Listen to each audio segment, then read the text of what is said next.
السلام عليكم ورحمة الله وبركاته. أعوذ بالله من الشيطان الرجيم.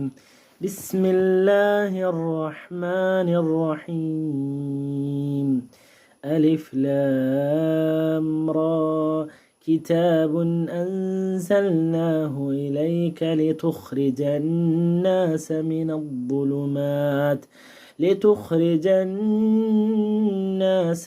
الظلمات إلى النور بإذن ربهم إلى صراط العزيز الحميد.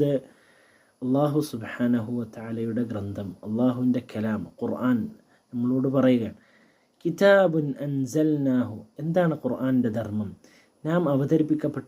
ഞാൻ അവതരിപ്പിച്ചതാകുന്നു ഇലൈക, താങ്കളിലേക്ക്, റസൂലുള്ളാഹി സല്ലല്ലാഹു അലൈഹി വസല്ലമയിലേക്ക്, ലിതുഖ്രിജൻ നാസ, അതുമൂലം ഉത്ഗ്രഥിക്കാൻ, അതുമൂലം പുറത്തു കൊണ്ടുവരാൻ, മിനദ്ദുലുമാത്തി, അന്ധകാരങ്ങളിൽ നിന്ന്, കെട്ട വിശ്വാസങ്ങളിൽ നിന്ന്, അന്ധവിശ്വാസങ്ങളിൽ നിന്ന്, ഇലന്നൂർ, യഥാർത്ഥ ഋജുവായ ദൈവിക പ്രകാശത്തിലേക്ക്, യഥാർത്ഥ സത്യസന്ദേശത്തിലേക്ക്, പ്രകാശത്തിലേക്ക്, ബിഇദ്നി റബ്ബിഹിം, അവരുടെ റബ്ബിൻ്റെ അനുവാദത്തോടുകൂടി, ഇലാ സിറാത്തിൽ അസീസിൽ ഹമീദ്, സ്വർഗപാതയിലേക്ക്, അസീസുൻ ഹമീദുമായ, അസീസും പ്രതാപവും അതേപോലെ സ്തുത്യർഹമായ പാതയിലേക്ക്, ശരിയായ മാർഗത്തിലേക്ക് വഴി നടത്തുന്ന, മാർഗം കാണിക്കുന്ന ഗൈഡാകുന്നു ഖുർആൻ എന്ന്. അപ്പോൾ സകല അന്ധവിശ്വാസങ്ങളിൽ നിന്നും, അതേപോലെ അനാചാരങ്ങളിൽ നിന്നും, അതേപോലെ പ്രതീക്ഷകൾ അറ്റുപോകുന്ന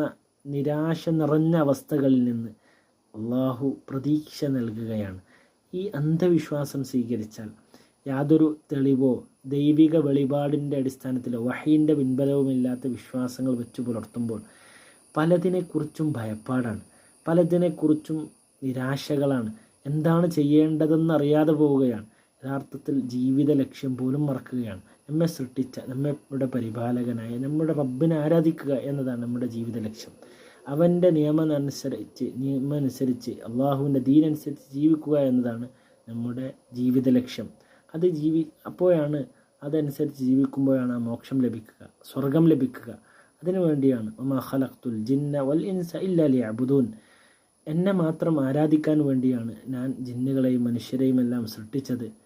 അതേപോലെ അള്ളാഹു സുബ്ഹാനഹു വതആല പറഞ്ഞില്ലേ, ലിയബ്ലുവക്കും, നിങ്ങളെ പരീക്ഷിക്കുന്നതിന് വേണ്ടിയാണ്. അയ്യുക്കും അഹ്സനു അമല, ഏറ്റവും ആത്മാർത്ഥമായി അള്ളാഹുവിന് വേണ്ടി പ്രവർത്തിക്കുന്നത് ആരാണ്, നബി സല്ലല്ലാഹു അലൈഹി വസല്ലമയുടെ സുന്നത്തനുസരിച്ച് പ്രവർത്തിക്കുന്നത് ആരെന്നറിയാനാണ്.